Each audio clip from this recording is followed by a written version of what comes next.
Thank you, Pastor Cole. Nancy, would you please do roll call?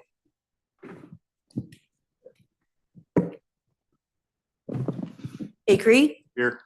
Bivens. Here. Book. Here. Friel. Here. Gascoigne. Here. Hudson. Here. Huss. Here. Kitson. Present. Copine. Here. Minimi. Present. Naylor. Present. Pearson. Present. Sheline. Here. Shippert. Here. Scrogstad. White. Here. Wilson. Here. Zeman. Here. Olson. Present. Thank you. Under announcements, I have please mute or turn your cell phones off. And tonight we'll be recognizing two employees for their 25 years of service with Lee County. Leslie Deaver is here and Mike Cox will not be here tonight, but Stacy, would you like to get up and give the plaque?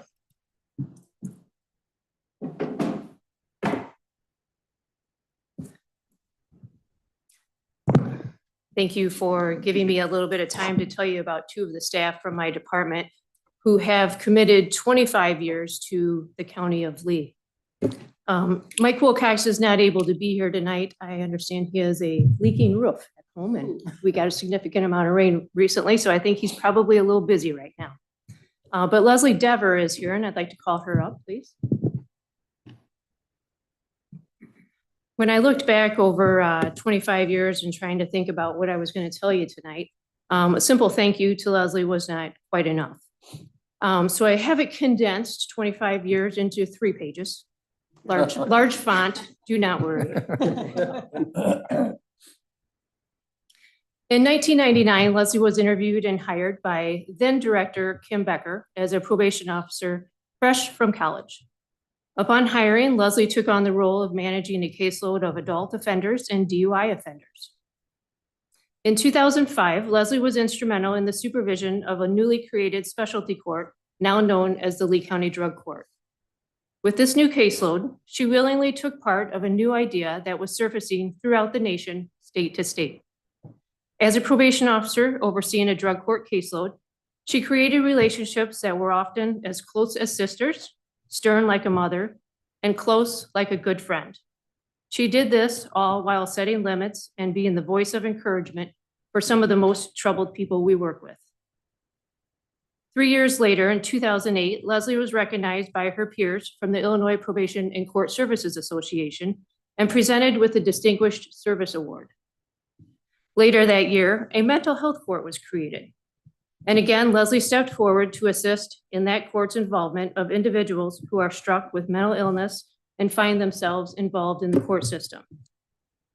Veterans Treatment Court came along to Lee County in 2016, and yet again, Leslie Dever stepped forward to take on another new role.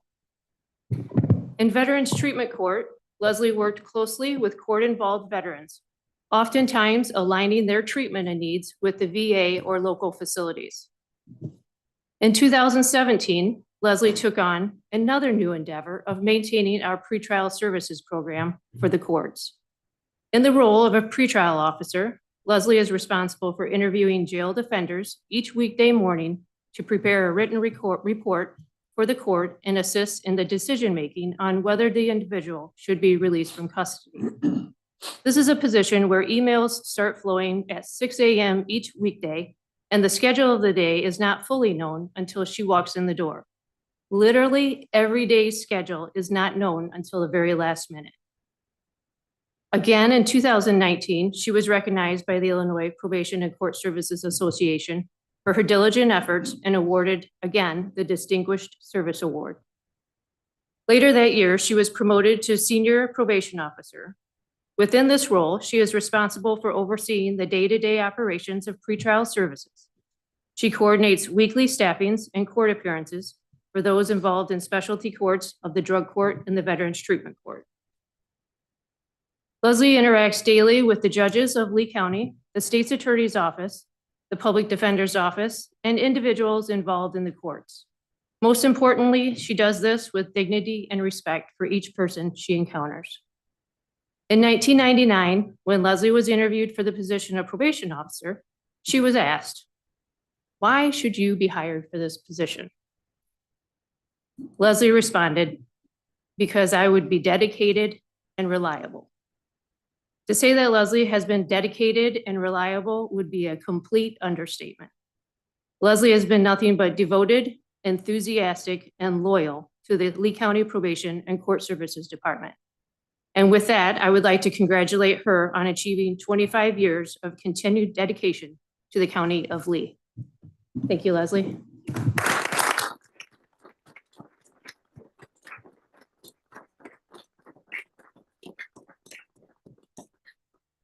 Thank you very much for the recognition, and Stacy for the kind words. I appreciate it. It's been my pleasure. Thank you.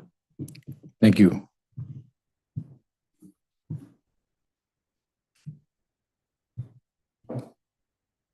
Okay, we'll move on to item 6, the approval of board minutes from May 23rd, regular county board meeting. Is there any changes or corrections to the minutes? If none, we're going to let them stand as presented. We'll move down to a resolution appointment of Jennifer Dallas to Lee County Board District 4. Is there a motion to approve the resolution? Ms. Naylor moves, Mr. Kitson seconds it. Any discussion? All those in favor signify by saying aye. Aye. Opposed? Motion carried. At this time, Clerk Peterson will give the oath of office to Ms. Dallas.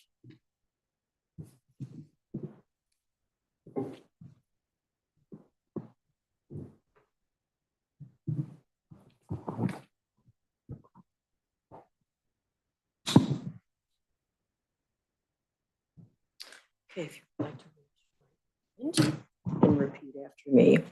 I, Jennifer Dallas, having been appointed to the office of County Board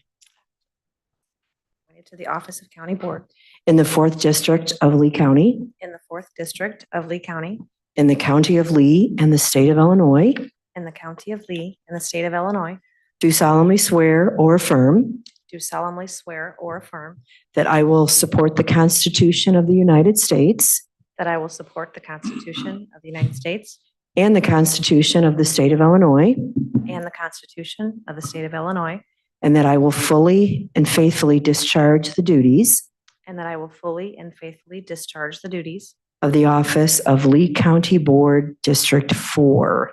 of the office of Lee County Board District 4. Congratulations.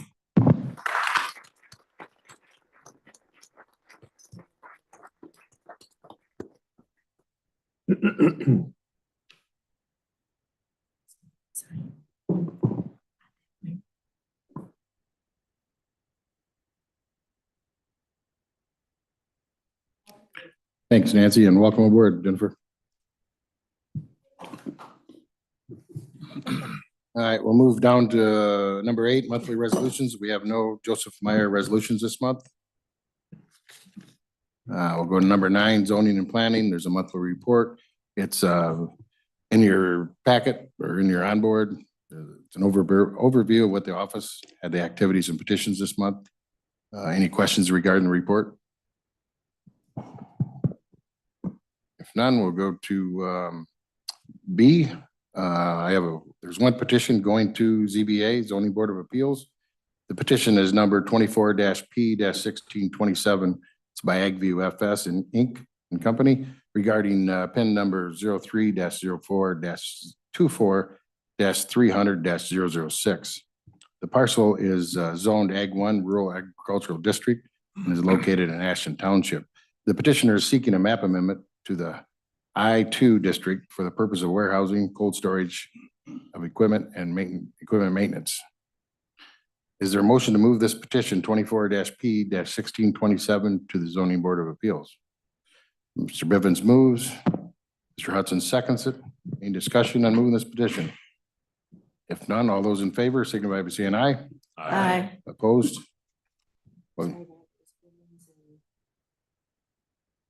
Hudson, correct? Yep. Sorry. Letter C, there's no petitions going to the Planning Commission. We'll go to D. We have one new petition coming from Zoning Board of Appeals and one petition that was tabled in the May monthly meeting. First of all, we'll start out with petition 24-P-1626 by Michael Doty and Tammy Doty regarding PIN 16-07-06-200-012 commonly known as 88 Palmyra Road, Sterling, Illinois. It's located in Palmyra Township. The parcel is zoned Ag 1 Rural Agricultural District. Petitioners are seeking a variance from the Title 10, Chapter 9, Section 3, bulk regulations, specifically side rear yard setback for the purpose of constructing an accessory structure. Is there a motion to approve this resolution for petition 24-P-1626? Mr. Freeland moves. Mr. Akery seconds it. Any discussion? If none, all those in favor signify by saying aye. Aye. Opposed? Motion carried. Now we have, we need a motion to move the resolution for petition 24-P-1624 off the table. Mr. Sheeline moves, Mr. Kitson seconds it. Any discussion? All those in favor of moving it off the table signify by saying aye. Aye. Opposed? Motion carried. We now have it off the table. I'll read the petition. Petition 24-P-1624 by Richard Humphrey Jr. and Brenda Humphrey regarding part of the PEN 18-08-13-100-006. It's located in South Dixon Township. The parcel is currently zoned Ag 1 Rural Agricultural District. Petitioner is requesting an accessory special use permit for the purpose of skilled trades for off-site services only, parking of refuse trucks and equipment. Anyway, I'd like to make a motion to approve that. Mr. Kitson, would you like to read your motion? Mr. Chairman, I make a motion that we accept this as it came from the Zoning Board of Appeals. And that would be, I don't have it right in front of me, I'm sorry, but I don't either. Jeremy, do you have that in front of you? I just want to make sure it's read correctly. Everybody knows what they're voting on.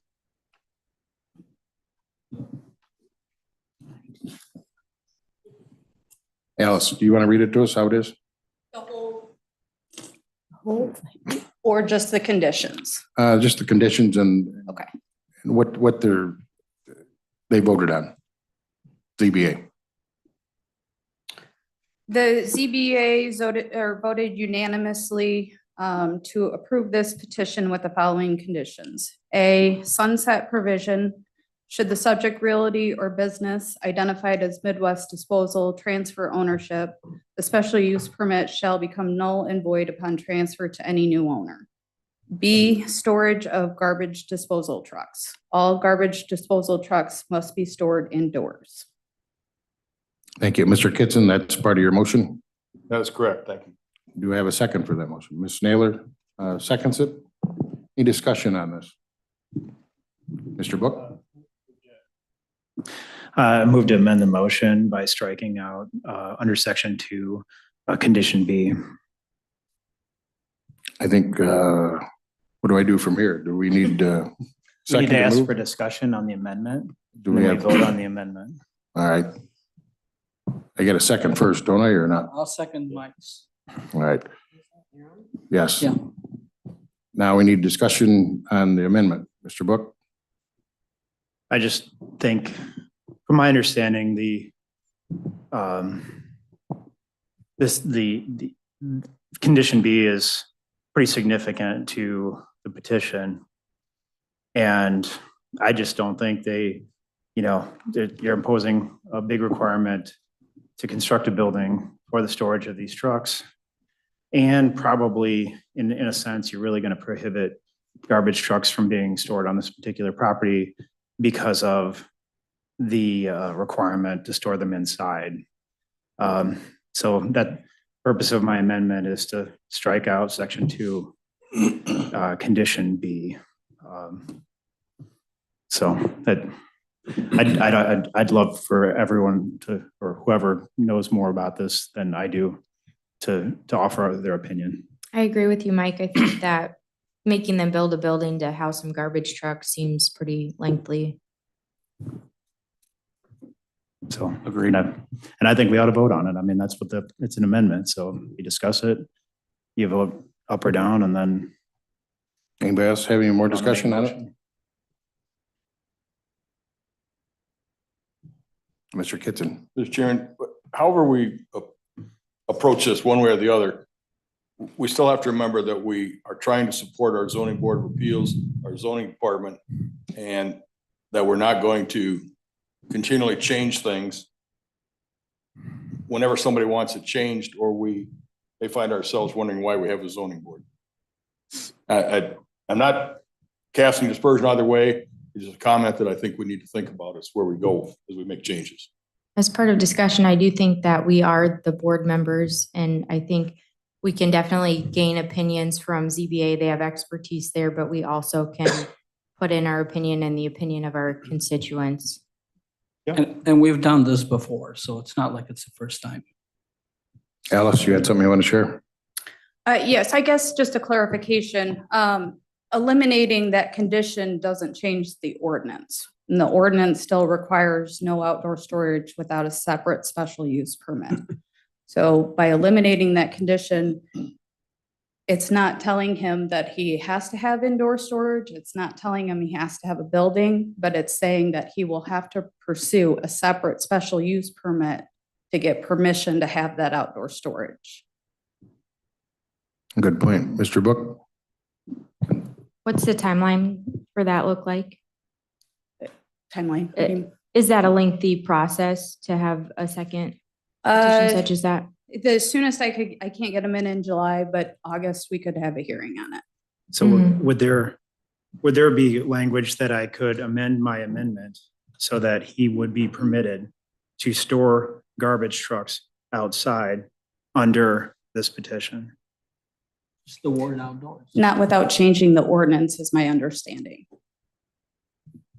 There's a fenced in lot.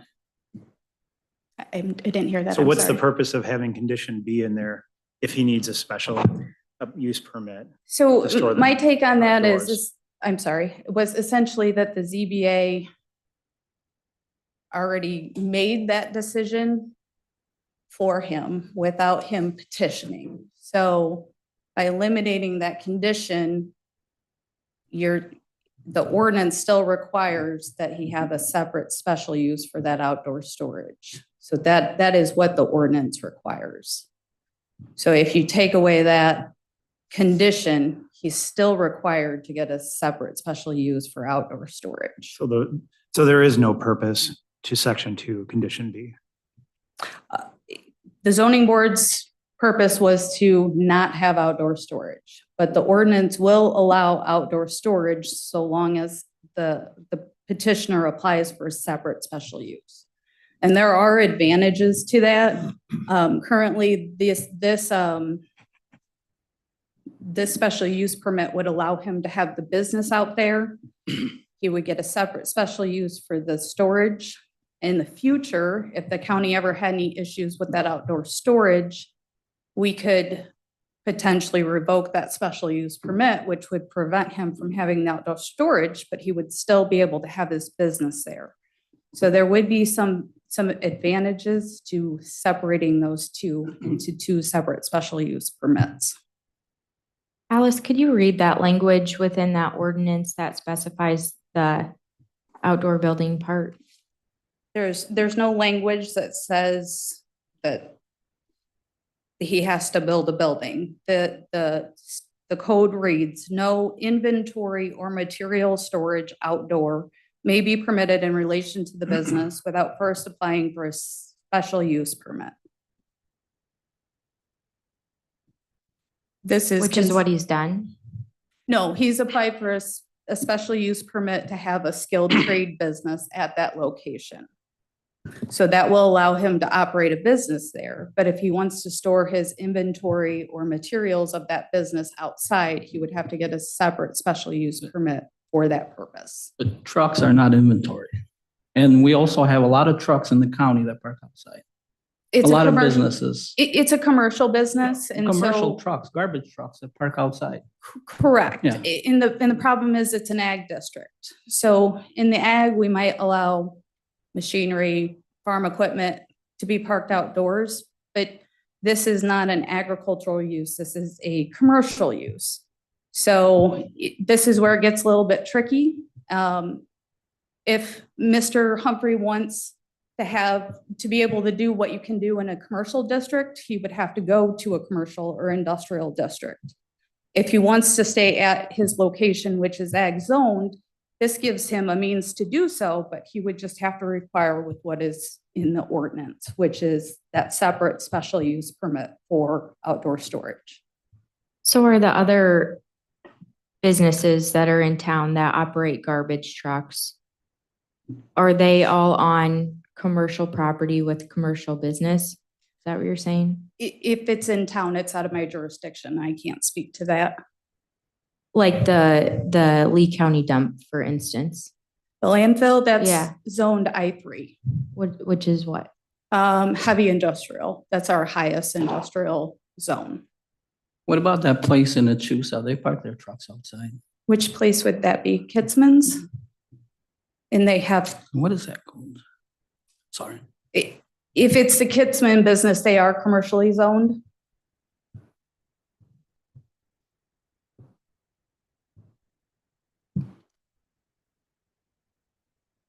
More questions or comments? Would it be easy? Yes, King. I just feel that by us going and okaying this at this point and not going to the next level, we're starting a precedence. And I have to agree with the fact that when people apply for these permits, they know what the literature is and what the content is, and I have no problem with that. But then wanting to change it later, I don't think that's fair. I think we have to follow the guidelines of what our zoning board and the focus groups have worked on in order to create these text amendments. And the purpose is to make life easier for people who want to have a business and they don't have to go through everything and have it rezoned or everything like that. It's kind of a benefit for these people also. It's a give and take. And there is another recourse that the applicant can take on this issue. But I think by us trying to amend our code at this point is just going to open the door up for, in the future, anybody who wants to file for whatever it is, they can challenge it. And we're going to be maybe doing this more than we want. Thank you, Mr. Chairman. Alan, you got something you want to share? If the board passes this with both subsection A and B, does this in any way prohibit Mr. Humphrey from applying for the special use permit for outdoor parking in the future? That's how I interpret it. So this is prohibiting him by passing an amendment by passing this subsection from applying for a special use permit that would otherwise be available to him. That is my understanding. Okay. That sounds like a little bit of an overreach and adding subsections to a special use permit, in my opinion. Would This be- special use permit pertained to one specific thing. They went ahead and put in something that didn't pertain to the And the question, content of the special use, so we'd be tying his hands. Would it be better to send it back to the ZBA and have them take a And look like, at it? would he even want us to pass this, if this is going to prohibit him from applying for a special use permit for storing trucks outside? Like, I mean, he's the petitioner here. That's what comes to mind. I think right? he. Right, is the petitioner Like, aware of does a petitioner what just this want to prohibits? withdraw this? Like, if the effect is you put something in front of us, which you expect us to presumably vote for, we're trying to amend it, that's gone weird.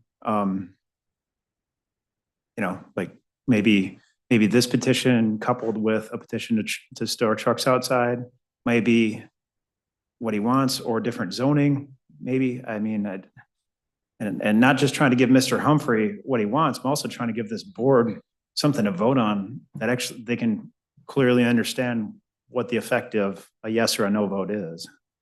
I talked to Mr. Humphrey before the meeting and he would like to see us send it back to zoning, but we need a reason to send it back. I think, okay.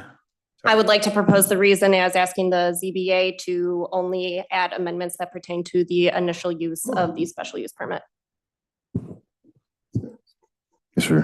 Mr. Chairman, there is a motion on the floor that needs to be dealt with. You want to rescind I that? moved to withdraw my motion to amend. All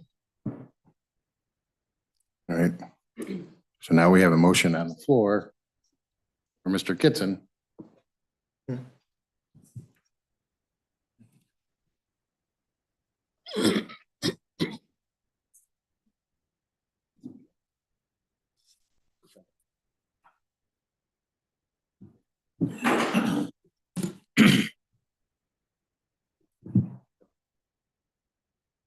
Don't go very far. So the second, who made the second to amend the motion? Nobody. Liam, would you like to withdraw that? Agree to withdraw the motion? What happens if I don't?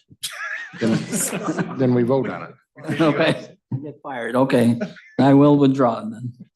Okay. Well, it's ridiculous, but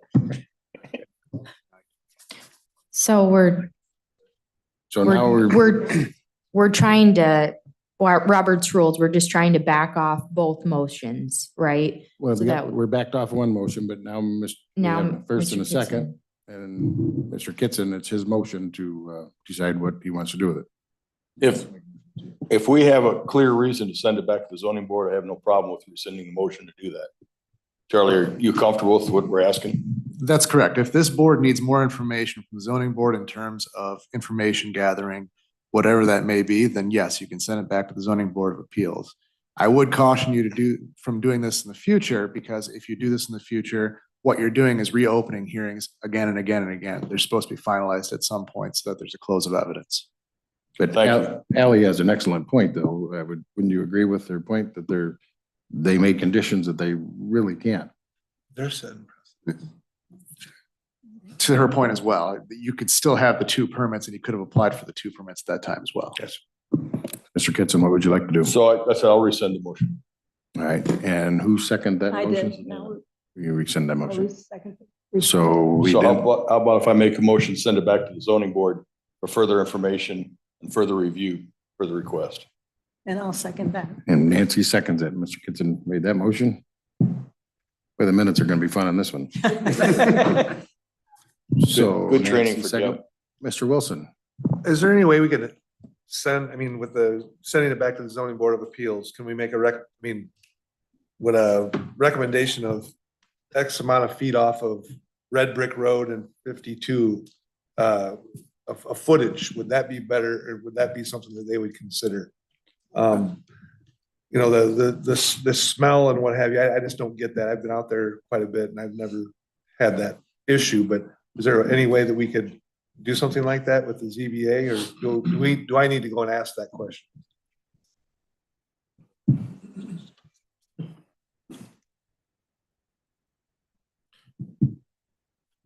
we can send it back with that recommendation, if Tom puts that in his motion.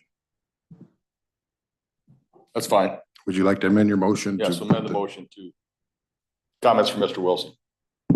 Nancy, would you second that amended motion? Am I doing this right, Jim?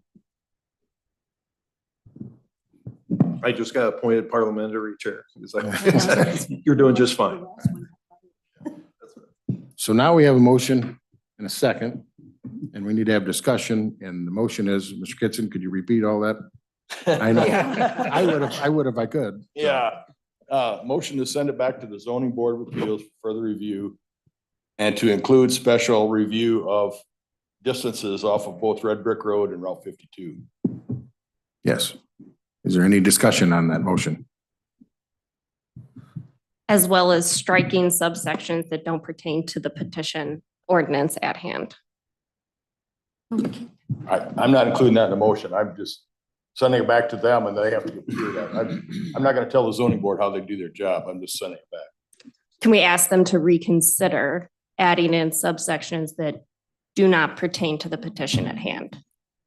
Just like we're asking them to consider the distance setbacks. I think those things get asked at the hearing and somebody would be asking those questions at the hearing. Yeah, I'm just putting it out there, like a football field, 300 feet. I mean, off of any road. I mean, that's quite a substantial distance off the roads. That's what I was getting Sure. to. And I understand what Ally wants to do, but it's not in the motion. So let's vote on that motion. And we need to have that conversation, me and Charlie will, with the ZBA, I guess, at some point. So would that be fair enough, Charlie?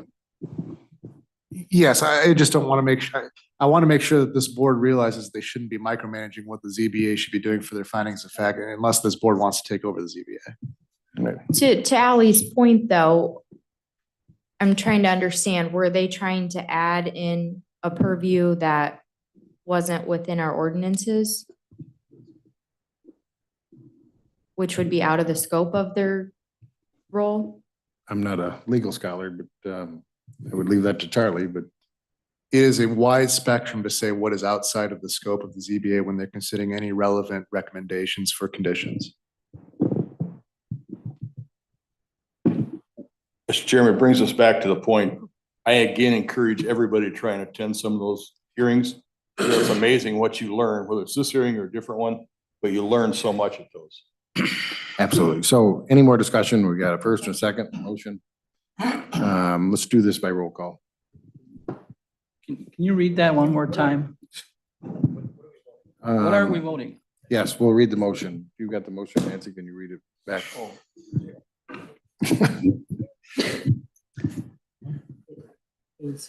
Mr. Kitson, can you read your motion back? Sure, we're getting good at this. Okay, I'll make a motion that we send this back to the zoning board of appeals for further review and include the setbacks on both roads of Red Brick Road and Route 52, whatever they view, but maybe 300 yards or 300 feet or something for them to make those decisions. But It's up to them. We're just Right. asking them to review the setback. yes. So that's what we're voting on. Just send it You back. agree with that? That motion, okay. Oh, yeah, I'm sorry. Okay. Second that agreement. Okay, so that, we're gonna do a roll call vote on that. Go ahead, So, Nancy, whenever you're ready. discussion, I have a question. Okay, we'll start with Kitson, Yes. Copine, Yes, excuse me, yes. Minimi, Yes. Naylor. Yes. Pearson, Yes. Sheline, Yes. Shippert, Yes. White, Yes. Wilson, Yes. Zeman, Yes. Acree, Yes. Bivens, Yes. Book, Yes. Dallas, Yes. Freel, Yes. Gascoigne, Yes. Hudson, Yes. Huss, Yes. Olson. Yes. Thank you. Unanimous. Motion carried. Thank you. We'll move on down to E. Petition coming from the Planning Commission. It's petition, Alice, you might as well stay there. So petition number 24-PC-76. It's by Lee County Zoning Office. It's a petition to amend the text of Title 11 subdivision, flood control, and stormwater management. Chapter 3 flood control of the Lee County Code of Ordinances. This proposed text amendment, if approved, will update the existing code so that it's compatible with requirements of the National Flood Insurance Program. Since this is an ordinance, the motion needs to be, it needs to be held over. So would I entertain a motion to hold this over for a month for petition 24-PC-76 to the July meeting? Mr. Hudson moves, Mr. Pearson seconds it. Now for discussion, Alice, do you want to explain to us what this is? Yes. Lee County joined the National Flood Insurance or Floodplain Insurance Program back in 1975. One of the requirements of joining this program is that we are required to adopt a floodplain ordinance and enforce compliance with these issues. We have had a floodplain ordinance on the books for a long time, with the most recent amendments being made, it looks like in 2016. So what we are asking is to amend what is currently on the books. And in going through these amendments, they all have a direct benefit to the landowners. We are adding a couple of definitions, which this just makes the ordinance a little bit more complete, makes it a little bit easier to decide what is being discussed. Under the definition of development within this ordinance, we are adding that activities by governmental agencies must also comply with the floodplain code. This is currently not on the books. One of the things that we are required to enforce with this floodplain ordinance is substantial improvement and substantial damage. We are required to track improvements to any properties within the floodplain, as well as any damage to that property. If damages or improvements exceed 50% of the assessed value of the property, would then be forced to bring the entire property into compliance, should they not be. What we are required to do with the current ordinance that is on the books is we would have to consider the life of the structure. So from the time it was built to the present, we could consider any improvements or damages that have occurred to that property. What we would like to do is add a 10-year rolling period to this, and that will limit the amount of time that we can consider for these improvements and damages. So instead of being able to look back over the 50 years that a building has been standing to determine what that damage or improvement is, we can only look at the last 10 years, and that rolls forward. Additionally, we've added clarification that any project for improvement of a structure that has received an official violation to comply with existing state and local health, sanitary, and safety code specifications, which are solely necessary to assure safe living conditions. Currently, it does not have an official violation. So this would apply to anyone, not just those that have received an official violation. Further,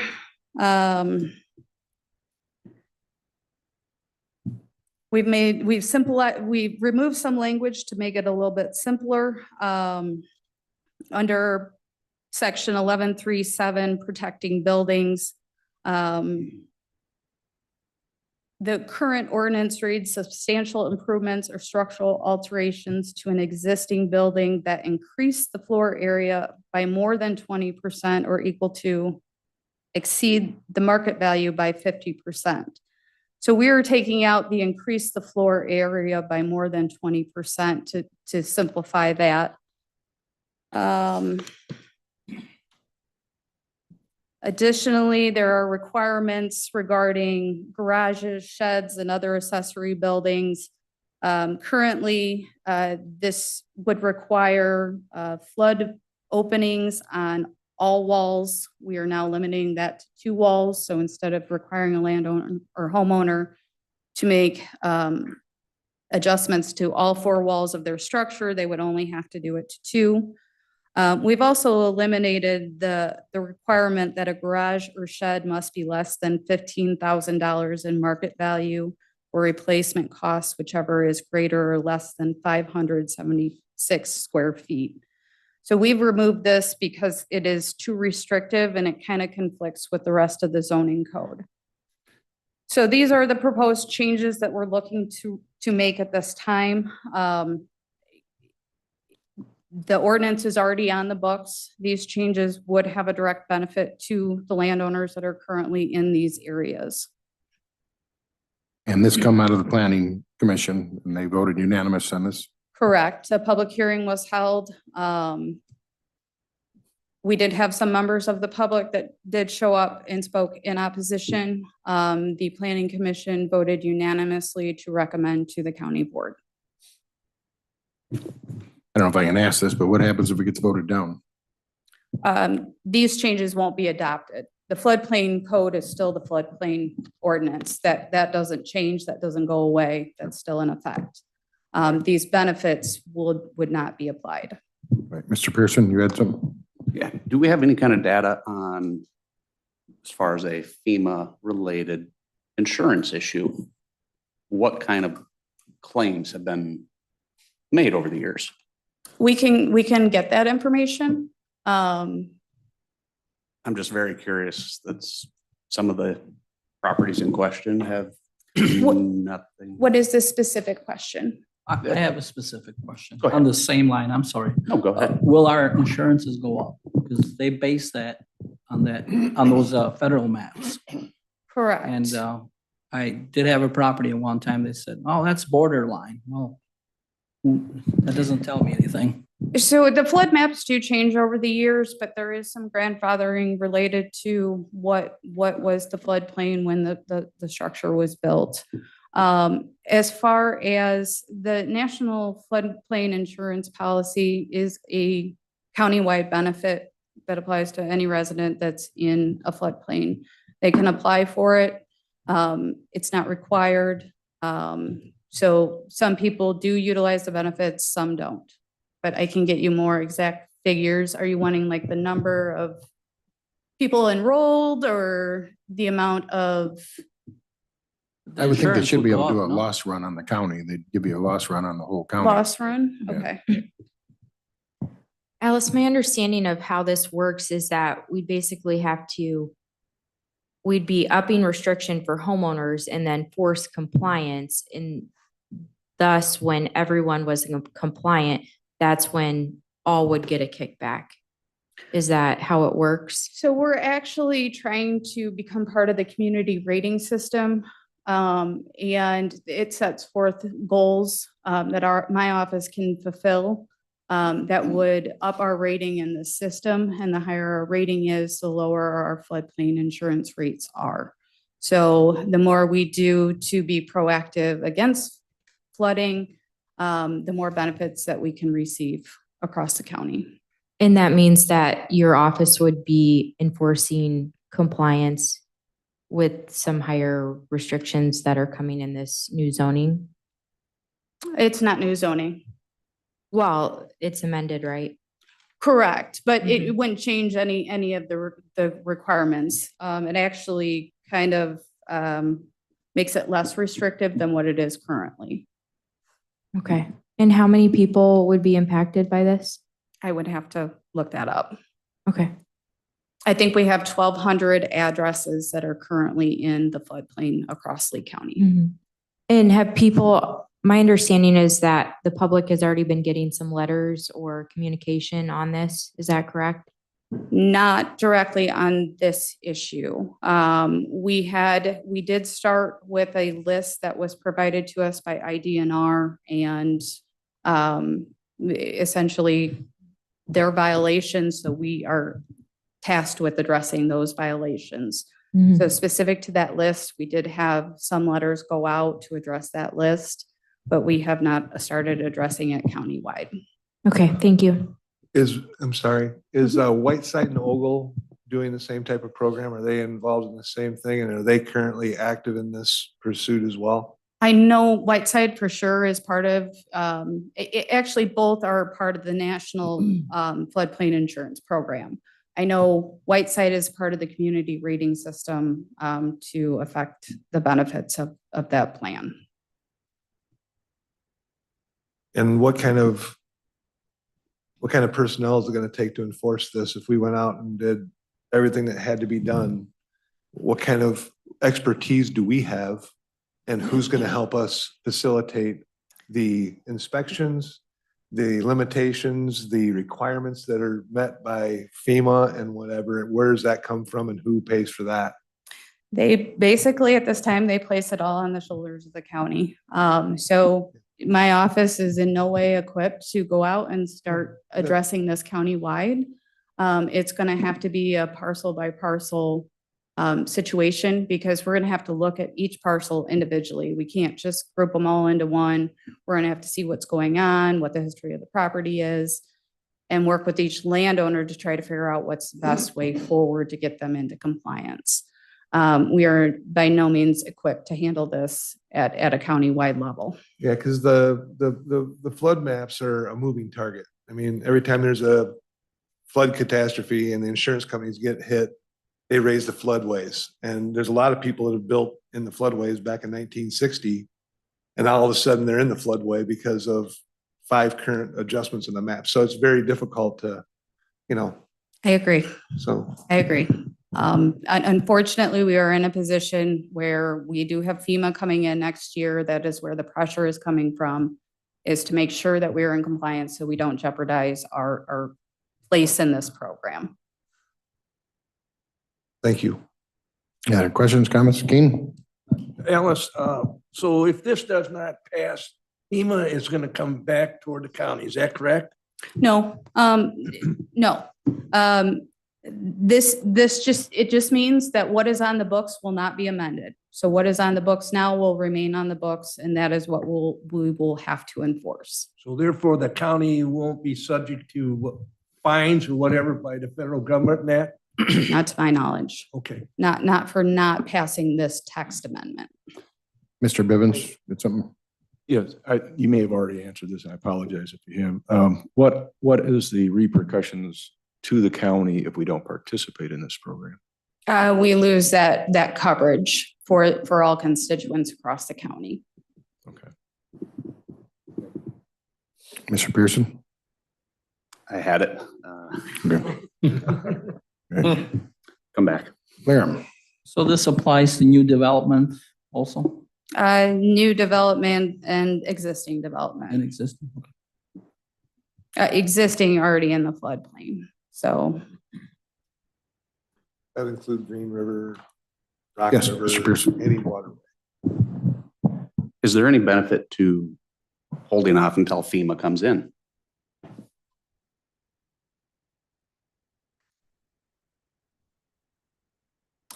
Not that I'm aware of. We are putting ourselves at jeopardy if we do nothing. If we decide we are not going to enforce But we a do have stuff on floodplain, the books, though. right? But if we don't enforce that, whether we adopt these changes or not, if we don't enforce what we have on the books, then that puts us in jeopardy of losing that countywide coverage. What is the dollar figure, Alice, for that coverage? What is that? What would that equate to in financial gain for constituents in the county and for, the county itself? I don't know offhand, but I can Well, no, I just didn't look know if into there was that. I would think it's huge. We have a huge area of floodplain, so I'm thinking it's a lot of dollars. About 1/4 of Lee County is covered by floodplain. But to Mike's point, it would be nice to know what we've lost in infrastructure in the last 40 years from floods. Yep. That'd be a good thing for us to see. And to understand the numbers of dollar amounts we're talking about to make this type of decision. Ms. Huss? Is there a chance that changing this code as it stands, that there are current buildings that would be in violation with our current text? And if we pass this amendment, that would bring structures out of violation. So this would benefit the number that lack compliance. Potentially, with adding that 10-year rolling period to substantial improvement, substantial damage is huge. It just really minimizes how much, we can consider as opposed to, if a structure's been there for 80 years and we have to add up 80 years worth of improvements, it's definitely going to probably exceed that 50% of the assessed value of that property. Okay, so by passing this, there's a chance that we could have less violations for when FEMA comes next year, just by changing the text amendment? That would be my understanding. Does the board want to table this and discuss it more? This went through county services, correct? Yes. Mr. Pearson? The motion to table it. Well, I think Mr. Hudson needs to rescind your motion, and then you've got to okay that. We're doing a lot of that tonight. All right. And then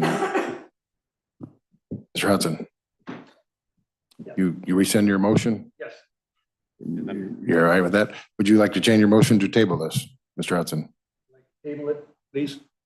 Do I have a second? Mr. Pearson seconds it. Table it. Okay. And I second. All right. So we got a first and second on the table. Any discussion on that? I think that's a good idea. I think we need to study this a little more and get some real numbers and make sure we're doing the right thing. So all those in favor signify by saying aye. Aye. Opposed? Motion carried to table it. Thanks, Alice. We'll go to administrator monthly update and board member comments. Mr. England, would you like to share anything with us? Yeah, on a positive note, I wanted to share that we finished our 16-week broadband breakthrough initiative program with a multi-county cohort. I wanted to give thanks to the various partners that are involved. And when I say we're through with this phase of it, it does not mean we're through with the initiative as a whole. But Lee County Farm Bureau was involved, the LCIDA, Tom Demmer, Sauk Valley Community College, Shelley with the Lee County ETSB, Regional Office of Education, two members of the Lee County GIS board team, Paul Gorski with Lee County IT, member Huss and member Skrogstad, and myself. It was a fantastic effort. We had a presentation today. We listened to all the counties do their presentations today and learned that a lot of the counties are in very similar scenarios as us. The one good thing that I think stood out about our county as opposed to others is the majority of our county is eligible for BEAD funding, which is those dollars that I keep talking about that we want to try to access. And that helps us kind of create our strategy and our goal and further that as we're working with ISPs. These are the next steps. So Member Huss had created a RFI that we had sent out to 8 internet service providers for requests for information. And we're going to use those to partner with them on BEAD applications that they will be submitting, but we will have our hand in as we're working to try to make sure that we have broadband access for all throughout the county. So again, I just wanted to give kudos to everybody involved. 16 weeks of this sometimes could get a little bit long and exhaustive, but I think we have another handful of months to maybe years to go. So be prepared, Allie. So I just wanted to give kudos to that. It was a fantastic effort and I appreciate everybody that was involved. And I appreciate, we had about 300 survey results that came through as well. And that might seem like a small number, but actually that was quite significant compared to some of the other counties. So it's pretty excited. That's it. Allie, do you want to say anything about it? I would like to thank Jeremy for his time, his dedication, and the work that he put in on this broadband initiative. He did a fantastic job on the presentation today, and he got the team together, and he had the right people working on the right things at the right time. And I'm excited about the future of Lee County as it pertains to broadband and equitable access. Thank you. Awesome. Thanks, Jeremy. Thank you, Jeremy.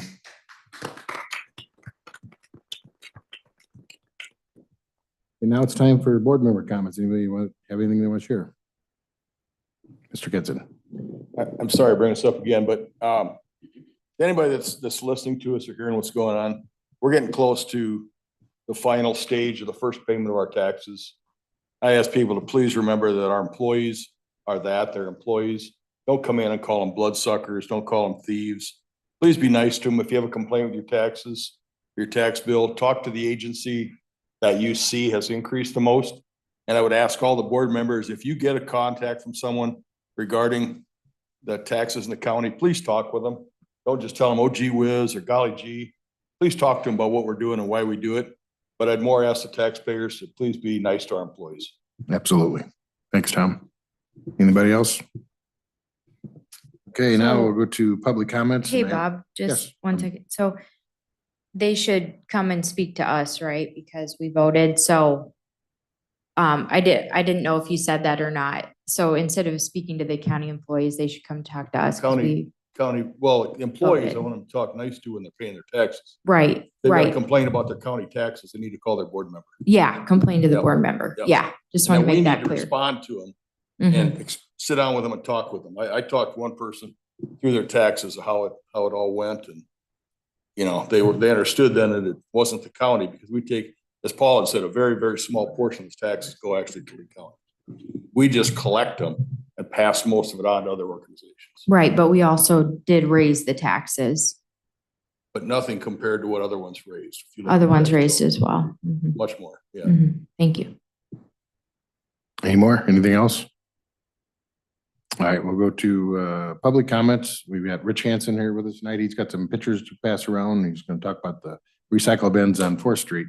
So you want to take a look at that? And it's been an ongoing problem on 4th Street where people dump their garbage. I mean, I've had other board members call me. I've got hold of Dave Anderson. Go ahead and take the podium, Rich, and go ahead. My name's Rich Hansen. Hey, Rich, and before you start, I give you 5 minutes. 5 minutes. Yes, Okay. because it's not on the agenda. If it's on the No, agenda, you get 10. I'm here about the recycling center or the recycling bins down on 4th Street. You're gonna see pictures going around.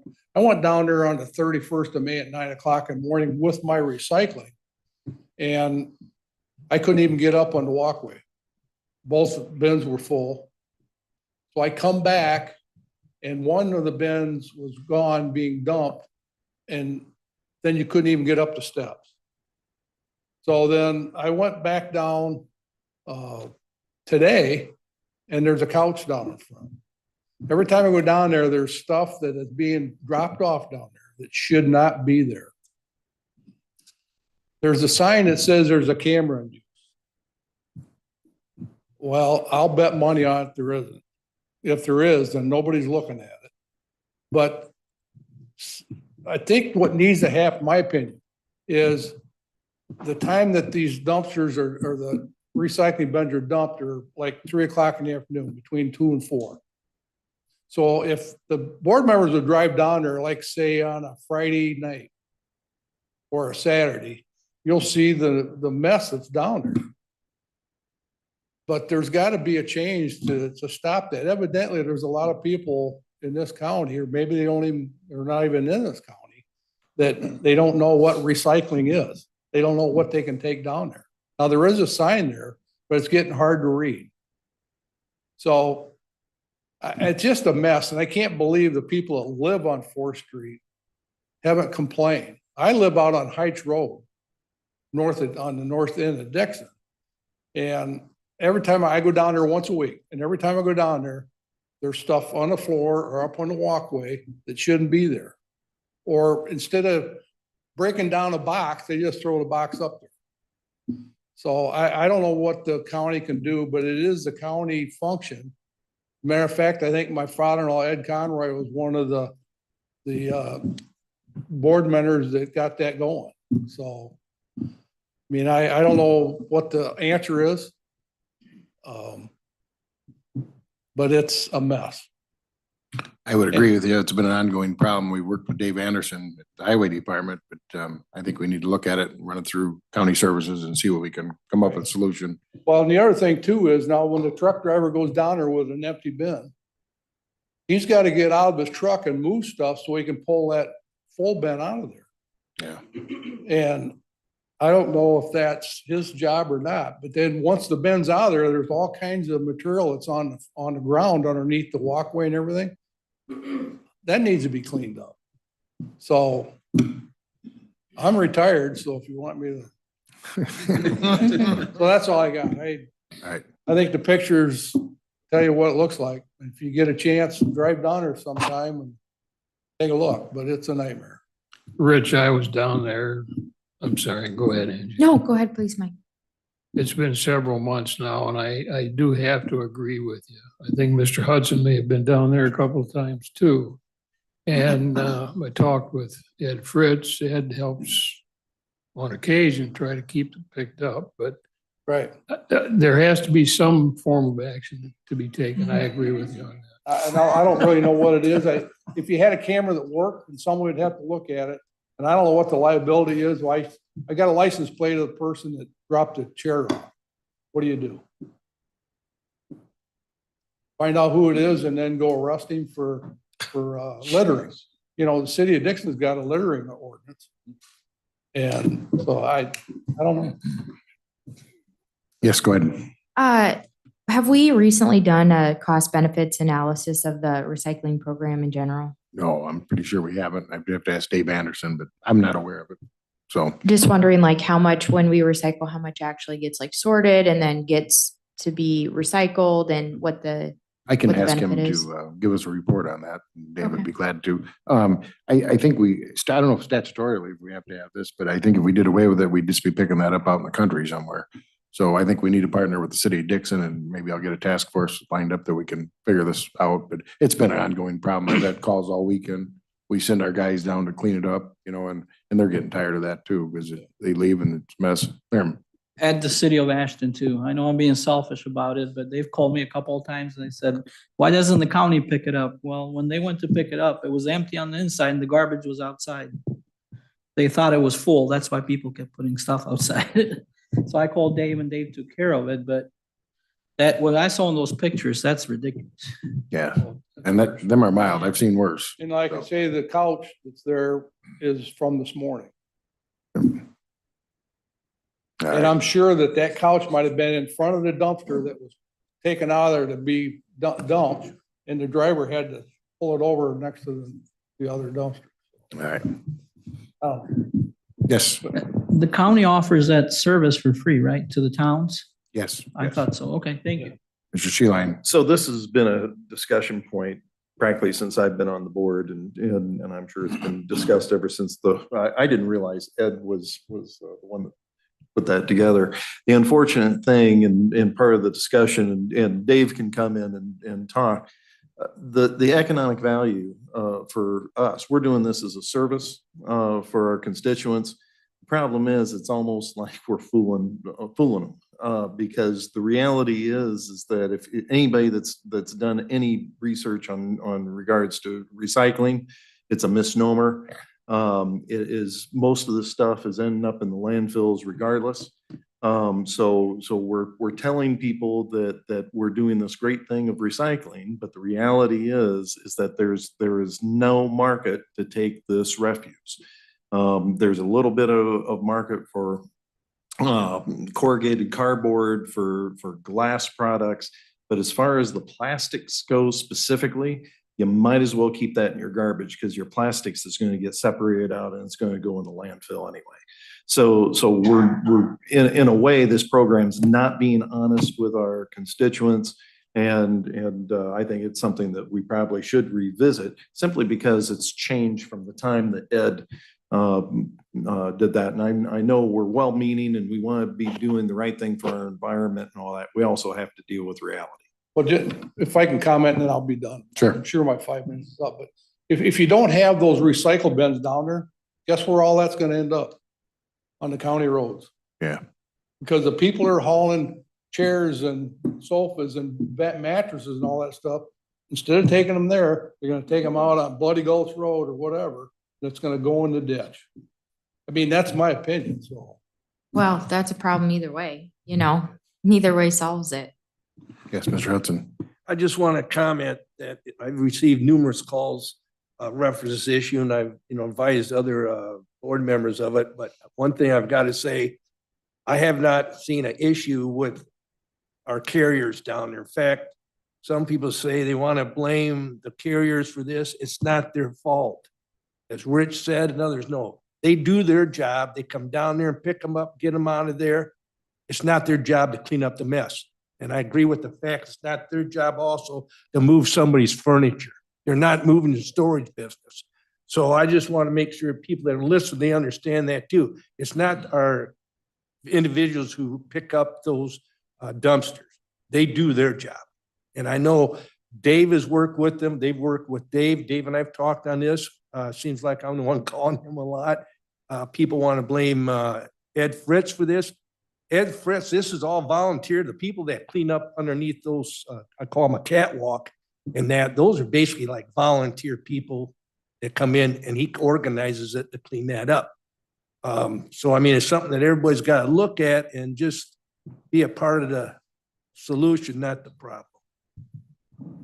Thank you, Mr. Mr. Chairman. Bivens. It is somewhat of a universal problem. It's not specific to 4th Street, because if you talk to any businessman that has a dumpster that's not locked and they come in on Monday morning, they have no room whatsoever to put their garbage in there. So it is a problem for a lot of people. Absolutely. Any more comments? Just when we've talked with Dave in the past, this is kind of a double-edged sword because we reported one time how much it costs the county to run this service. And it's considerably more money than you'd expect. And then it's stuff that's not going to the landfill. So we're not getting the revenue from the landfill. So kind of a double-edged sword, but again, it's something you almost have to do. You just have to control it. I think, Jim, you could help me. We've got Ashton and Stewart, dumpsters at both of them. I'd have to ask. I thought there was 4 stations. Yeah, I don't know where the in the fourth county. Sublet has. Is there one sublet? Yeah. Okay. Oh, all right. All right. We'll get a committee together. We'll figure something out with that. But I got to partner with the city of Dixon too, because they need to help in this project too. So, all right, we'll move on to county organizations, and we got Stacy Kemp from Sinisippi here to talk to us about an opioid presentation. Stacy, would you like to step up the microphone and take it from there?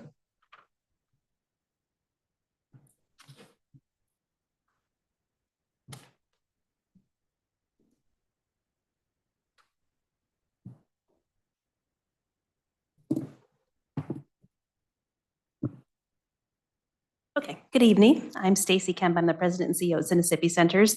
I have with me Tammy Stewart, our chief clinical officer, and Becky Johannan, who is our director over our substance use services and our recovery homes.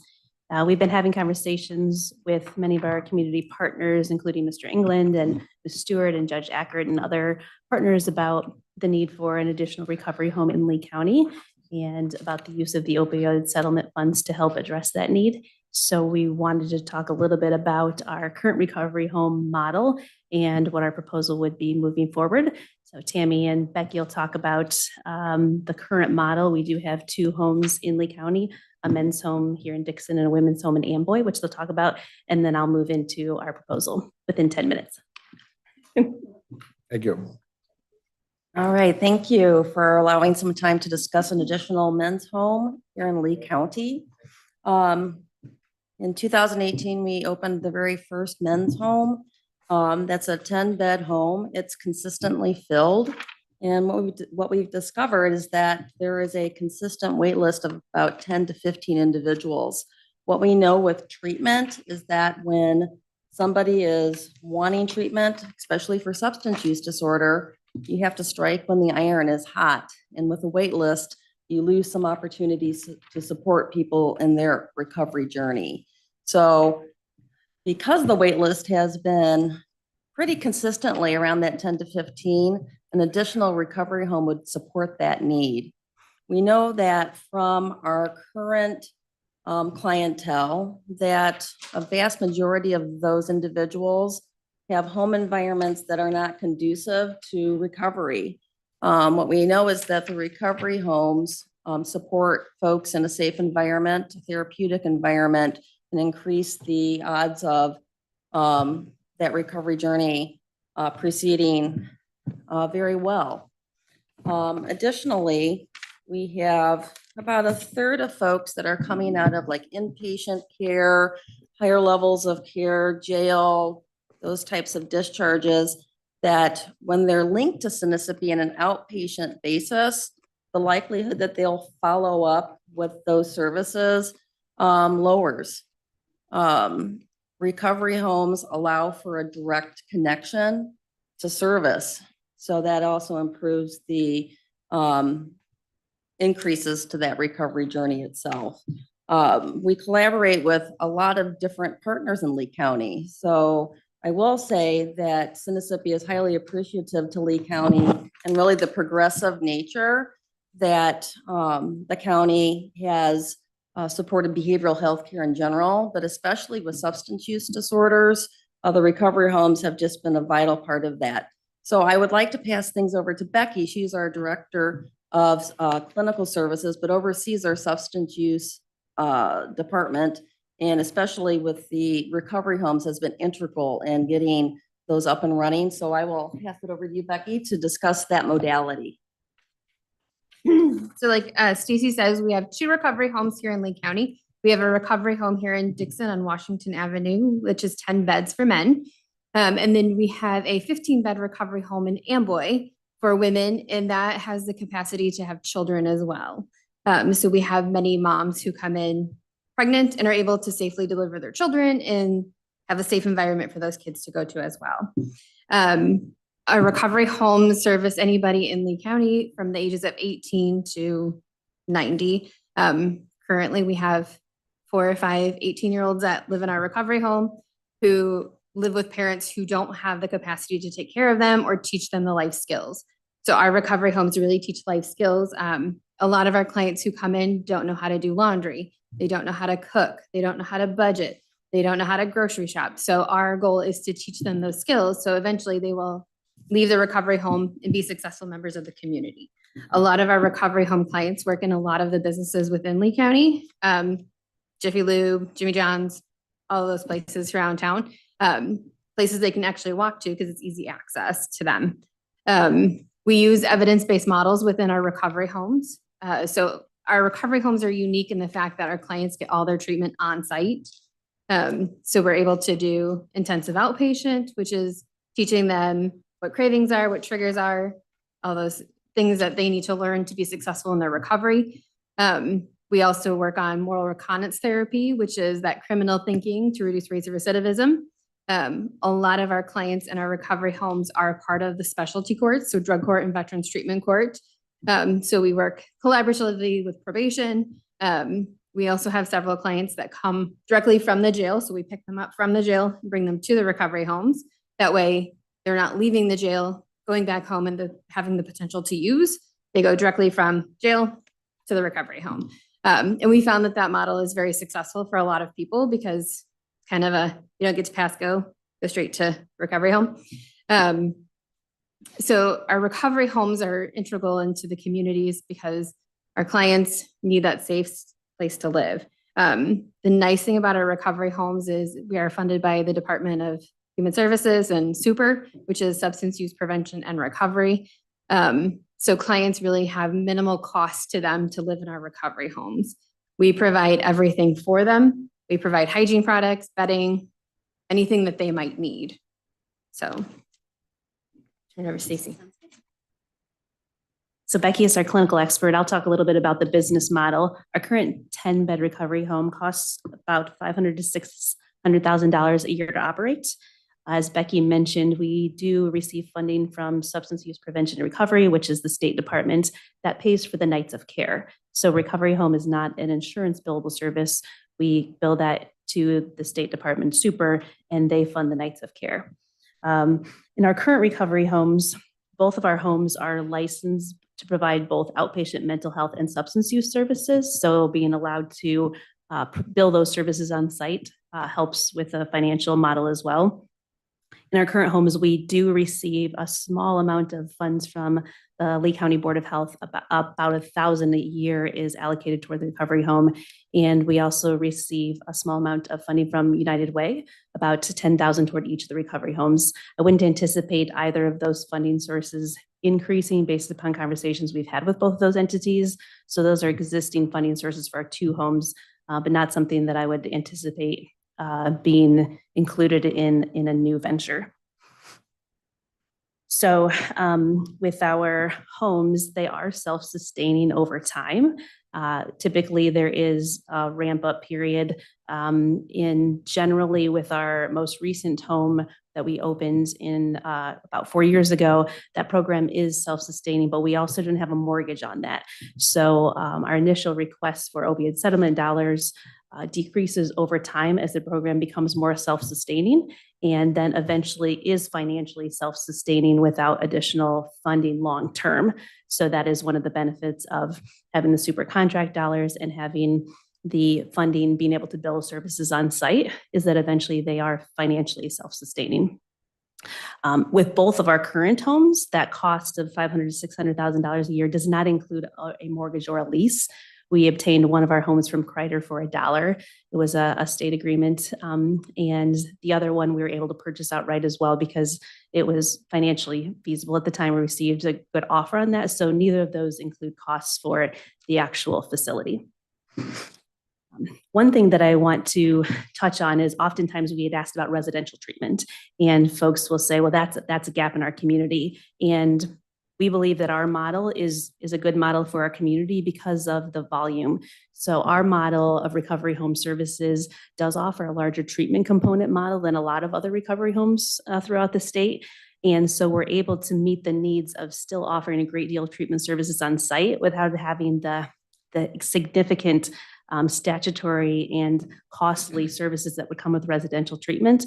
Also, residential treatment gets billed to insurance, and they often only allow up to a 30-day stay. So we'd have to have a significantly high volume to support a residential treatment program, because if insurance is only paying for 30 days, you're moving people through a lot quicker, and we'd have to market outside of our communities in order to have enough volume to support a program like that, because it's so much more costly to operate.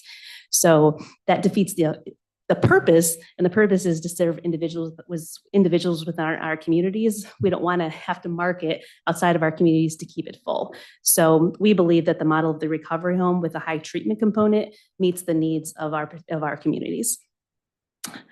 So in terms of funding, that's why we're here today, to talk about the opioid settlement dollars. There are other contingencies. So we have applied for anytime we have a new venture in the world of behavioral health, it's always it's a jigsaw puzzle. It's always a matter of piecing together in the non-for-profit world, multiple funding sources. So as I mentioned, there's a lot going on, in terms of funding sources with our existing homes. We've applied for a federal grant that we'll hear about in September, and that would allow us to provide up to $150,000 in renovations for an existing building. If we were to purchase an existing building, we also have to receive increased contract dollars from our super contract. So as I mentioned, that's where the nights of care are paid for. And so moving forward, we'd be contingent upon increasing those dollars. And those would help bridge all of these pieces together. So generally in situations like this, it's kind of piecing each piece together, and not that we have to have all of those, but it does take usually multiple funding sources to be able to move forward. So at this point, we're looking for existing buildings. We have a couple places that we have looked at that range from 8 beds to 16 bedrooms, and really just exploring what our options are there. And the timing we're thinking would be could be next fall, depending on how quickly we could obtain a facility. We'd have to have it licensed both by super and then by the Division of Mental Health in order to provide on-site services for both. So there are a number of steps that we would need to take in order to be fully operational. Any questions? I got a few. So first of all, your Amboy Recovery Home, I've hired some women out of there, and that does work. You got a good program, great program, and it does work. With that being said, I think Lee County's got $1 million coming, Charlie, somewhere in that. And the funds are really restricted in what we can use them for. Some board chairs I've talked to have turned it over to the state's attorney to allot the funds, and I don't think Charlie wants no part of that. But I think maybe have they been to finance yet, Jim, or at all, or not? So we went through committee last month. We did not, and we talked about this, and that's why we brought them forward to make sure that Sinnissippi was able to do their presentation, so the board was informed about what was going on and what the requests are. So we do have a opioid funding committee that meets and discusses different opportunities and options to utilize the funds that are coming in. We will have eventually upwards of $1 million over a 10-year lifespan. Right now we have 60-ish, with a potentially another 60 coming in at some point. So what we're trying to do is understand the needs of our community and Sinnissippi's needs and other community needs. And with that, our goal was to make sure that the board was informed about this opportunity to utilize these funds, which are very restrictive. This is what the funds are meant to be used for, to tackle substance abuse in our communities. Knowing that with this proposal potentially, and I know Stacy's already been able to kind of work through this as well, we might not have the amount of funds that they're requesting year over year right away. But that's not going to be prohibitive to them moving forward. So something we would like to propose down the road as we're working through this process is, as funds come available, we will be able to then distribute them out to Sinnissippi upwards of, that threshold. Was that right, Jim? So that we haven't had a formal recommendation. This is the first, presentation on that. And so as the opioid committee makes a recommendation to finance, we'll be handling that. Take a look, of course. So I think Charlie, we got more money in last month or so. I think we're up to 150 or 60,000, somewhere in there. That's the allotment that's supposed to be coming to us, and I can't tell you if the treasurer's office received it or not. Okay. All right. I'm on that opioid committee, and we'll make a recommendation. We've got some other stuff we're looking at as well. But I just wanted to ask Stacy what she thought of, as a resolution or format or something with the county. Charlie's going to kill me on this one, but what if we wanted something that we want to make sure Lee County residents had first shot at these homes or beds as they become available? What's your thoughts if we did something like that? Yeah, I can speak to our current practice. So our current practice is we accept anybody in Lee County first because our recovery homes are in Lee County. Then we go out to Ogle, Whiteside, Carroll. We try not to go any further than those counties because we want it to be centralized to the counties that we serve at Sinnissippi. But Ms. Stewart can attest that we always take the specialty court people here in Lee County, or if we have anybody from the Lee County Jail that wants to come to the recovery home, we prioritize them first over anybody else. Yes. How many Lee County citizens would one home service per year? The average length of stay is between 6 and 9 months, so it varies each year. Typically, we serve about 20 residents per year. 20 Lee County residents in one home per Correct. year? Yeah. Okay. Thank you. Yep. Any other questions or comments? I have a question. Could I have Becky's full name and what her title is? I'm sorry. Sure. It's Becky Johanning, Johanning, and I am the Director of Clinical Services. Thank you. And Tammy? Tammy Stewart, Stewart, Tammy with a Y. And I'm Chief Clinical Officer. Thank you. Jeremy, who's all on the opioid committee for the county? We have Judge Ackert, Stacy Stewart, yourself, myself, Charlie Boonstra, and Kathy Ferguson. We do have some folks that come in and out as well, depending upon the need. All right, I think I'll take a recommendation from finance chair. Maybe we need to have somebody from finance sit on that with us as well, as we're getting closer to making a recommendation. Yes, sir. This was specifically just a presentation from Mississippi, so the board was aware of what they're requesting. And as we get further down the road, we'll actually come with a formal request to the board. All right. Thank you. Any more questions or comments from? We appreciate you letting us speak about something we feel really passionate about. First home that we opened was actually in response to community feedback that folks coming back to the community after residential treatment didn't have a safe place to reside and were relapsing because they were going back to unsafe family situations. So it's definitely been a success for us to be able to open the 2 homes that we have. Appreciate you giving us the opportunity to talk about that. Thank you. Awesome. Thank you. Hey, Bob. Yes. Sir, I have a question for Jeremy, please.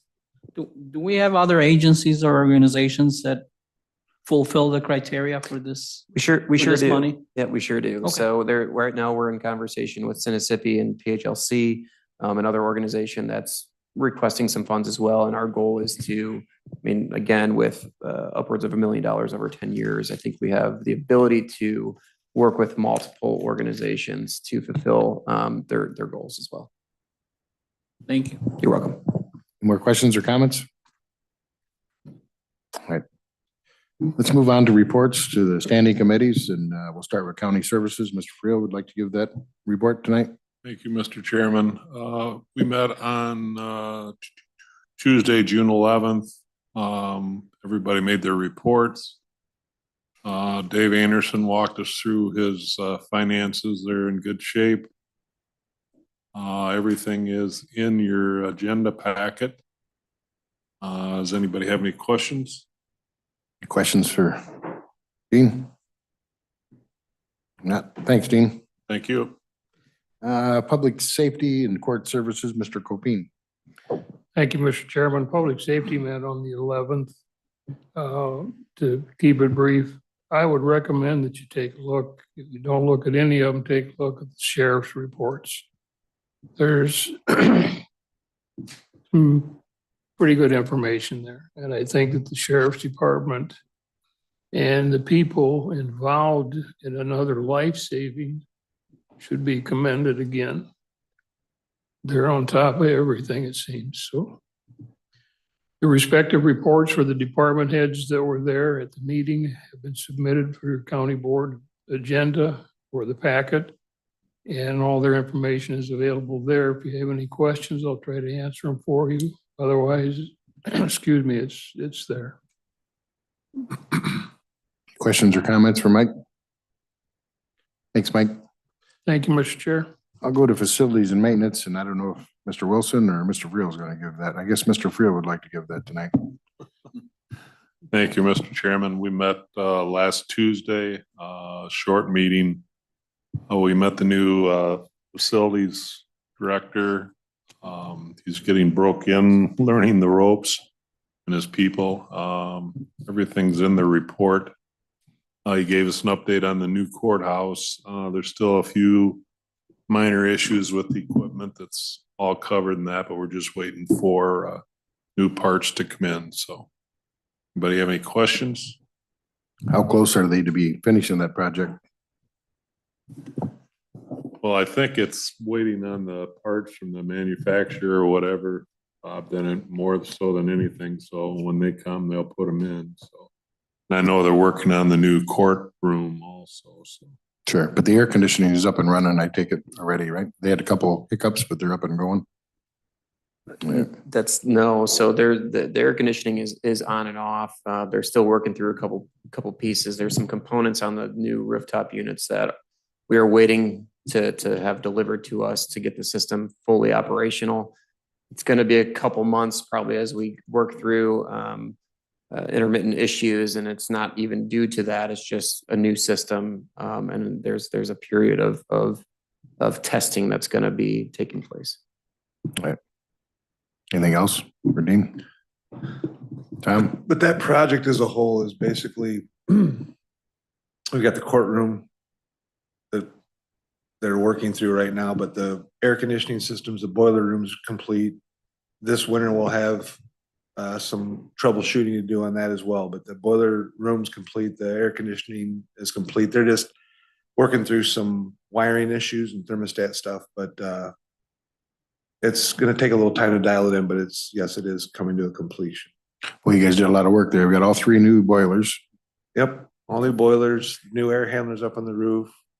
They've done all the thermostats, but everything came in on budget, and it's obviously the air conditioner is working in here. Yes. But same thing, when we did the air conditioning here, we had a few months of hiccups trying to figure things out, but everything came together real well. Awesome. Any more questions for the facilities? Thanks, Tom. Thanks, Dean. Go to claims, Mr. Zeman. Yeah, thank you, Mr. Chairman. 2 meetings to report on. They're both in the agenda packet. May 22nd, we met 9 a.m. next door. We reviewed 47 claims that day. We forwarded all 47 to the county board for ratification.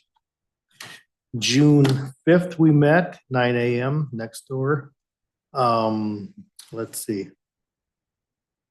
36 claims, we ratified all. I mean, we passed along all 36 claims for ratification. That's it. Any questions? Questions for Mike? Thanks, Mike. We'll go to finance, Mr. Sheeline. Thank you, Mr. Chairman. Finance Committee met last Thursday morning and had a long meeting. It was quarter report time. If you take a look at your reports from Finance Committee, you'll see that each department has been broken out, listed individually. Committee took the time to do kind of a deep dive in preparation for budget. That's going to be gearing up here next month and into August, but take a look at where our departments are as far as finances is at the 6-month time period. And happy to say that overall, as far as total county expenses, we're at about roughly around 47%, which means that we're actually have all the department heads overall are coming into budget. So that's always good to hear, and gives the finance chairman a little bit of relief. So not worrying about problems coming down the pike.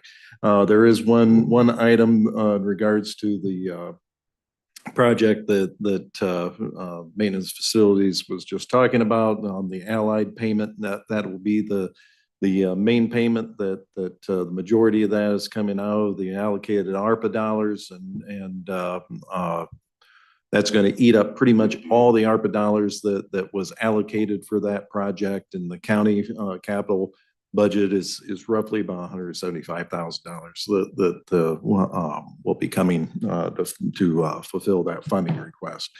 And unless there's any questions, that's all I have for you, Mr. Chairman. Any questions for Jim? Thanks, Jim.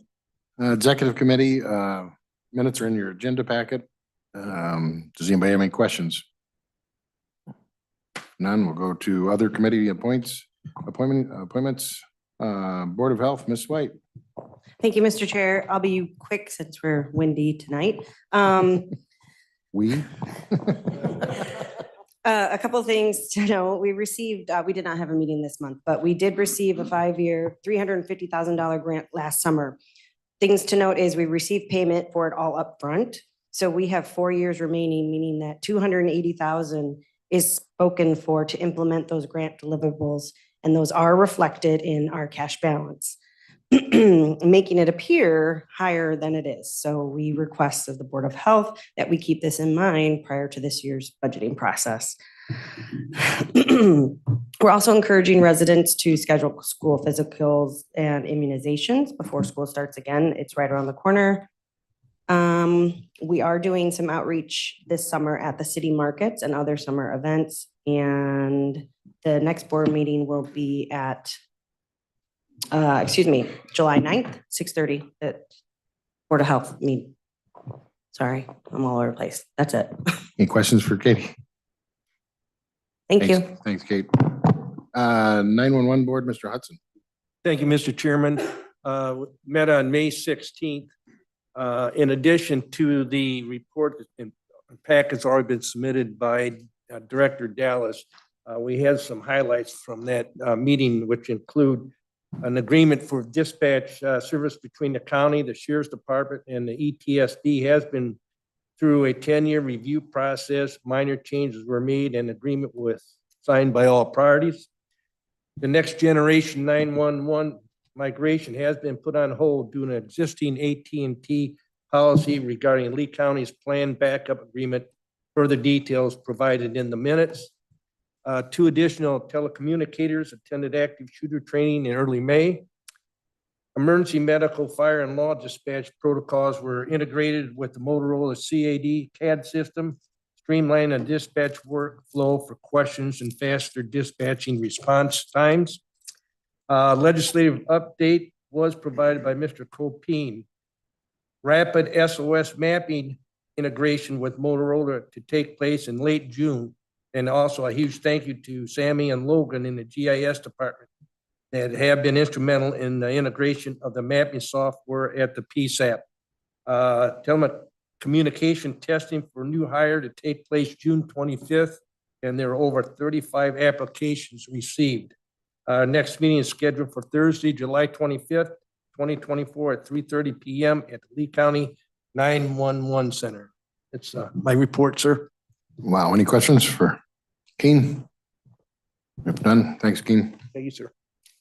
Go to Tri-County Opportunities, Mr. Rakery. Thank you, Mr. Chairman. Tri-County Opportunities Council met May 28th in Sterling.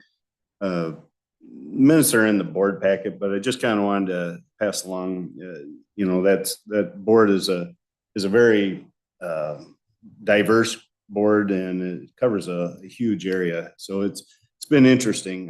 One of the guest speakers though, that they had the other night was this Ms. Florence Cunningham, and she was really neat. She had just recently received a Martin Luther King Award from the Illinois Association for Community Actions Agencies. And they kind of had her just give her story of it was really neat. She had been upset with some racism that had been going on in her community. So she decided that she was going to go hear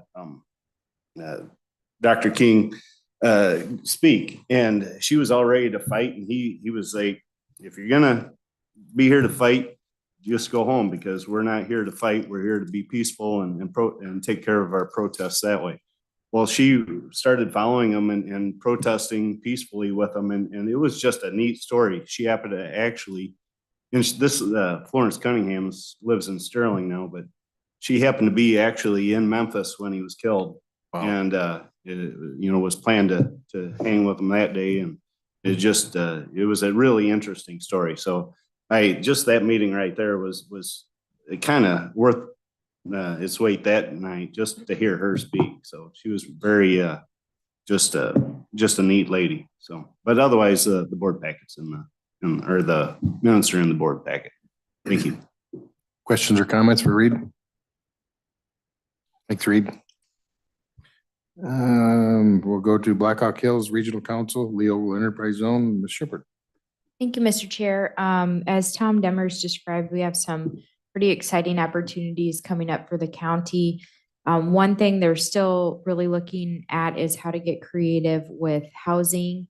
Especially the mayors of the different towns have been thinking about how they can get their school board involved and potentially partner with them, maybe for some housing type tax incentives.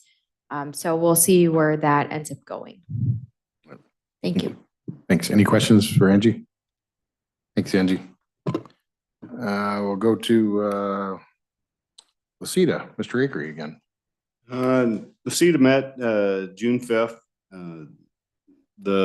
There's no minutes in the board packet, but and I was not able to attend that day. I was out of town for work, but as you can see out there on the edge of Dixon, there's things moving along there, and hopefully we'll hear from Mr. Demmer here again soon to give us another update. But yeah, things are moving.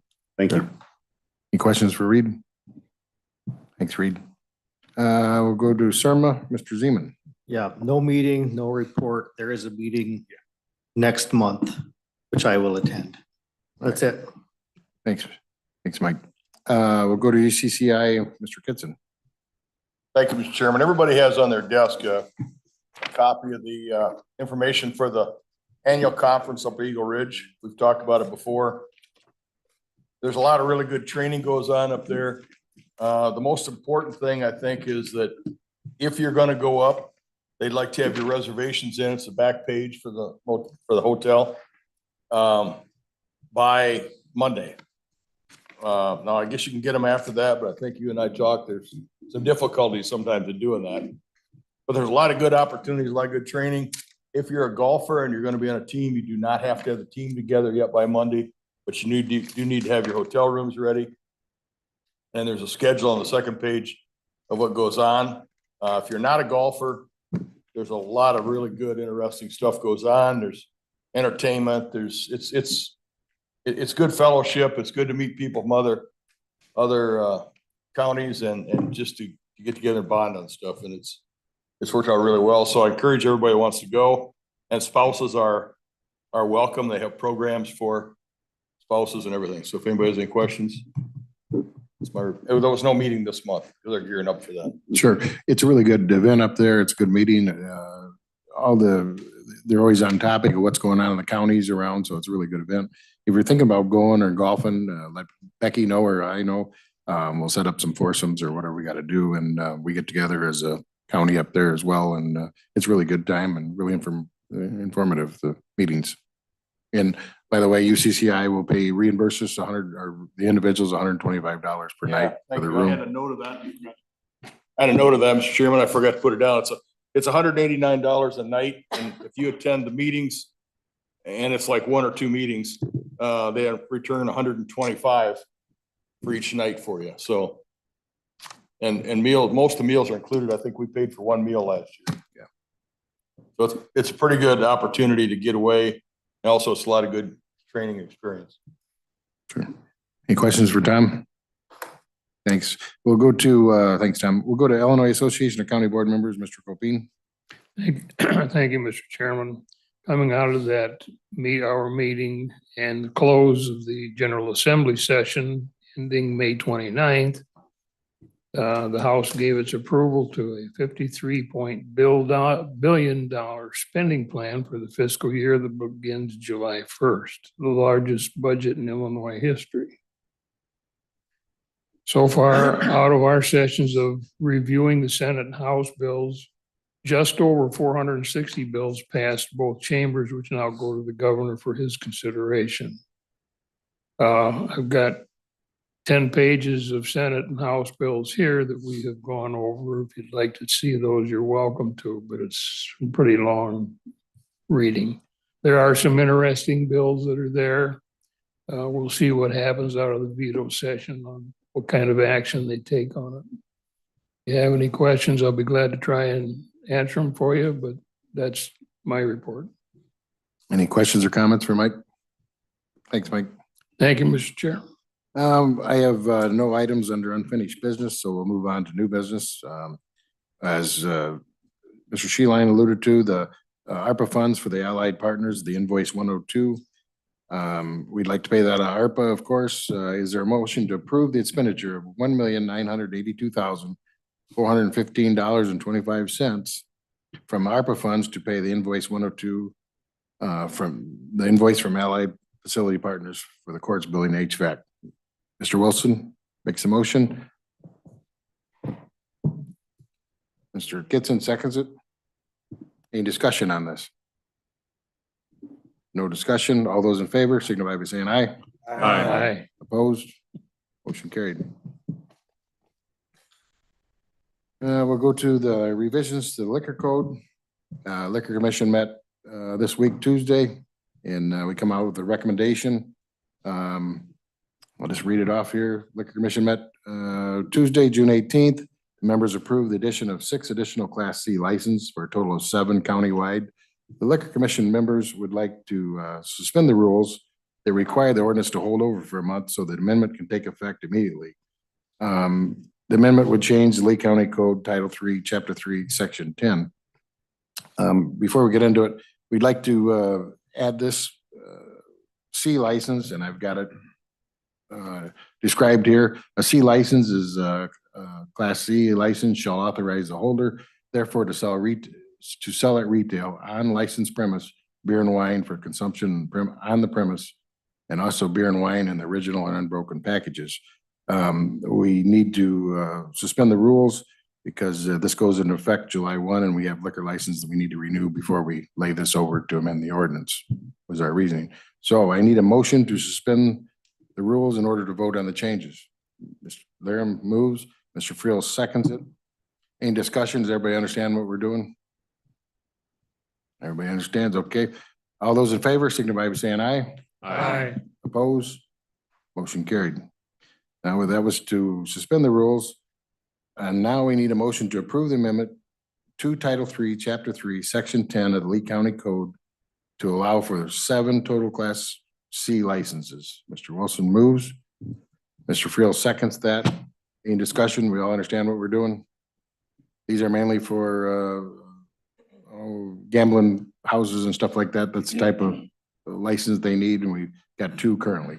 So all those in favor just to move it up to 7 Class C licenses, signify by saying aye. Aye. Opposed? Aye. Motion carried. And 1. Got it. Okay. There's 1 appointment and 1 reappointment this month. Is there a motion to approve the reappointment of Sue Shippard to the Lee County Board of Health? Mr. Kitson moves. Ms. White seconds. Any discussion? I've sat with her on the board. She does an excellent job. She's a good woman. So all those in favor signify by saying aye. Aye. Opposed? Motion carried.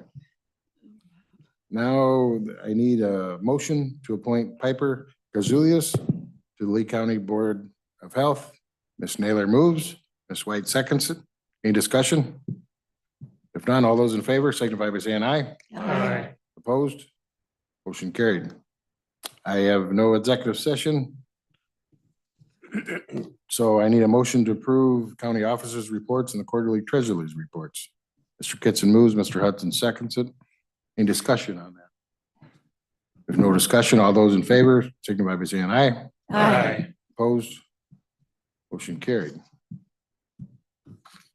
Now I need a motion to approve the monthly revenue report, claims paid in vacation, and payroll paid. Is there a motion? Mr. Cobain moves. Mr. Bivens seconds it. Any discussion? No discussion. We'll do this by roll call.